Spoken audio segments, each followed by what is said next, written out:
In the peaceful village of Mont Blanc, nestled in the south of France, a story unfolded that would horrify an entire nation. It is the story of a young girl named Amandine, whose life was tragically cut short, not by an accident or illness, but by the one person meant to protect her above all else, her own mother.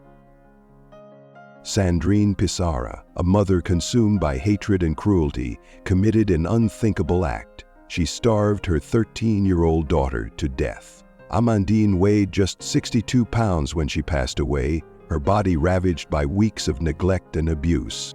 This is not just a story about a crime, it's a story about a failure to protect the most vulnerable, a tale of unimaginable pain and a call for justice. Today we untangle the harrowing details of the case that left the world in shock. To understand the tragic end to Amandine's young life, we must first examine the world she grew up in. The story begins in the quiet village of Mont Blanc, a picturesque locale in the southwest of France, where Amandine lived with her mother, Sandrine Pissarra. Sandrine Pissarra, aged 54, was described by neighbors as a private woman. She rarely engaged with the community, and those who knew her said she kept to herself.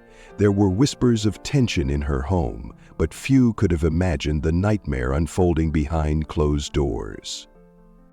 Amandine was just 13 years old at the time of her death. Her early life, like that of many children, should have been filled with love, care, and laughter, but as the years passed, it became clear that her home was anything but safe. Reports indicate that Amandine's father was absent from her life, a fact that seemed to fuel Sandrine's animosity. By all accounts, Amandine bore a striking resemblance to her father, a detail that reportedly became a source of resentment for her mother. Though details about Amandine's early years remain sparse, it's evident that she faced emotional and physical hardships long before the abuse escalated to its tragic peak. Amandine's school attendance was sporadic, and her interactions with the outside world were heavily restricted by her mother. Sandrine's relationship with her daughter appeared to be shaped by control and neglect. Over time, that neglect turned into outright cruelty, isolating Amandine from help and subjecting her to unimaginable suffering. Who was Sandrine Pissarra, and why did she let her own daughter suffer so deeply? To uncover the answers, we must delve into the events leading up to that fateful day in August 2020. The story of Amandine's suffering is as devastating as it is shocking. Over time, Sandrine Pissarra's treatment of her daughter became increasingly cruel and inhumane. By August 2020, the abuse had reached a horrifying climax. Amandine had been locked away in a small storage room for weeks at a time. She was deprived of food and basic necessities. When she was finally discovered, her body bore the scars of prolonged neglect. At just 13 years old, Amandine weighed only 28 kilograms, or 62 pounds. Despite standing at 5 feet 1 inch tall, her body was frail and emaciated, with infected wounds covering her skin. Several of her teeth had fallen out, and clumps of her hair were missing, reportedly pulled out in distress. Medical reports later confirmed that Amandine had suffered extreme weight loss and septicemia, a life-threatening blood infection caused by her untreated wounds. It was clear she had endured prolonged starvation and lack of care. Neighbors and authorities would later learn that Sandrine Pissarra had locked Amandine in the storage room for extended periods, leaving her with little to no food or water. The confinement was not only physical but psychological, a deliberate act of isolation designed to strip Amandine of her dignity and strength. But why would a mother inflict such unimaginable pain on her own child? According to testimony, Sandrine's resentment toward Amandine stemmed from one haunting reason. Amandine resembled her father.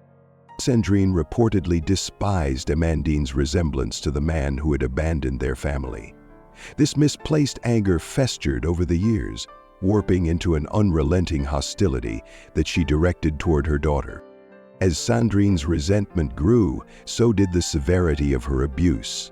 By the time August 2020 arrived, Amandine was a prisoner in her own home, her body weakened, her spirit broken, and her cries for help unheard. The events leading to Amandine's death reveal the horrifying depths of human cruelty. In our next section, we'll explore how authorities uncovered this tragedy and what led to Sandrine Pissarra's eventual arrest. The truth about Amandine's suffering came to light on a warm summer day in August 2020. Emergency services were called to Sandrine Pissarra's home after a chilling report was made. Sandrine claimed that her daughter had suddenly stopped breathing after consuming a piece of sugar, some fruit puree, and a high-protein drink. But what paramedics discovered told a far darker story. When authorities arrived, they found Amandine's frail, lifeless body. She weighed only 28 kilograms, an alarming 62 pounds. Her face was swollen, several of her teeth were missing, and her skin was marred by infected wounds. The room she was confined to was stark and barren, offering no comfort or signs of care. Medical examiners conducted an autopsy to determine the exact cause of death. Their findings painted a horrifying picture. Amandine had succumbed to septicemia, a deadly blood infection caused by untreated wounds. Her body also showed signs of prolonged starvation and extreme muscle loss, consistent with being deprived of food for extended periods. During their investigation, authorities searched the house and discovered the storage room where Amandine had been kept. The room, described as small and suffocating, bore no signs of adequate living conditions. It was clear that Amandine had been confined there for weeks, if not months at a time. Authorities quickly pieced together the timeline of events, uncovering years of neglect and abuse. Neighbors later reported that they had rarely seen Amandine outside and that Sandrine kept her daughter isolated from the community. Sandrine Pissarra was immediately arrested and taken into custody. During her initial statement, she attempted to deflect responsibility, claiming her daughter had an eating disorder that led to her condition. However, the evidence against her told a different story. The discovery of Amandine's body shocked the small village of Mont Blanc and sparked outrage across France. Forensic experts and investigators were determined to hold Sandrine accountable for the horrors inflicted on her daughter. In the next section, we'll delve into the trial and sentencing of Sandrine Pissarra, exploring how the legal system responded to one of the most shocking cases of child abuse in recent history. 5 years after Amandine's tragic death, the case of Sandrine Pissarra reached the courtroom. On January 24, 2025, Sandrine faced charges of first-degree murder and child abuse in the French Court of Assizes. The trial was closely followed by the media and the public, who were horrified by the details of Amandine's suffering. Key moments during the trial revealed the full extent of Sandrine's cruelty and her attempts to justify her actions. Sandrine claimed that Amandine's death was accidental, insisting that her daughter had been battling an eating disorder. But the prosecution argued otherwise. They presented overwhelming evidence, including medical reports and testimonies from forensic experts, proving that Amandine's condition was the result of deliberate neglect and abuse. One expert testified that Amandine's condition was consistent with long-term starvation and confinement. They highlighted the infected wounds, missing teeth, and extreme weight loss as undeniable signs of neglect.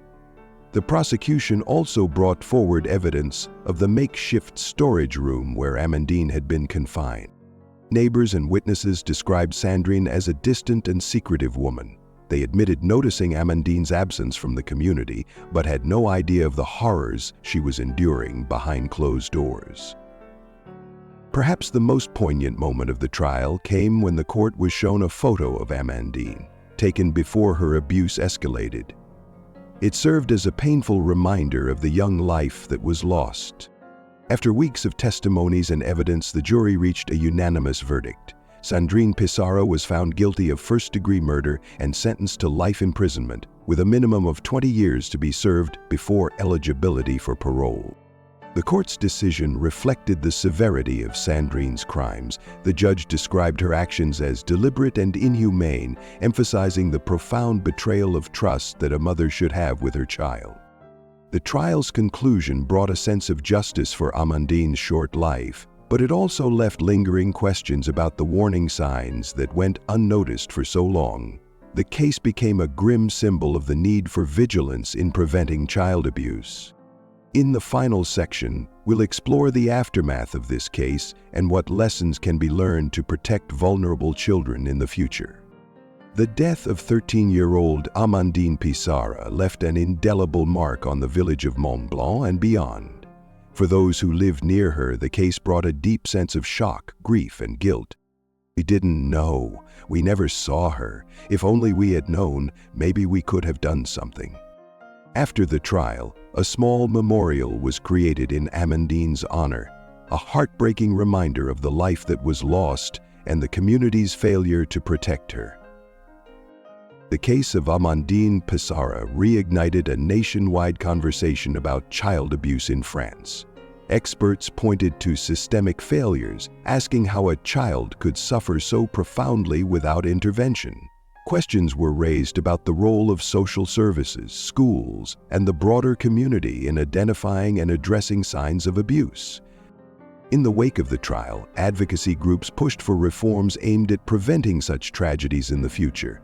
These included more rigorous monitoring of at-risk children, mandatory training for educators to recognize signs of abuse, and harsher penalties for perpetrators of child neglect.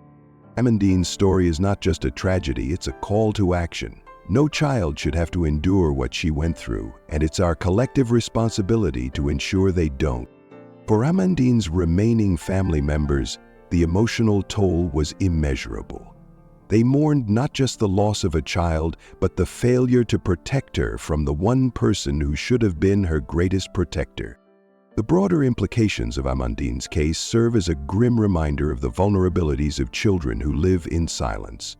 It's a stark warning of the necessity for vigilance and accountability in recognizing and addressing abuse. Amandine's story is one of heartbreak and injustice, but it also carries a powerful message that every voice matters when it comes to protecting the most vulnerable among us. May her memory inspire change and ensure that no child endures what she did. The story of Amandine Pissarra is one that should never have been told, a tale of innocence lost and unimaginable suffering. But as tragic as her story is, it carries an urgent message: the importance of vigilance, compassion, and action. Child abuse is a silent epidemic, often hidden behind closed doors, ignored or misunderstood. Amandine's case is a grim reminder of what can happen when warning signs go unnoticed or when systems meant to protect fail. But we can all be part of the solution. If you suspect a child is being abused or neglected, don't hesitate to act. Report your concerns to the proper authorities or reach out to organizations dedicated to child welfare. Your voice could be the difference between life and death for a vulnerable child. Together, we can honor Amandine's memory by ensuring that no child suffers in silence. Let her story serve as a catalyst for change, a reminder to speak up, stand up, and protect those who cannot protect themselves. In memory of Amandine and all children lost to abuse, let us strive for a world where every child is safe, loved, and heard.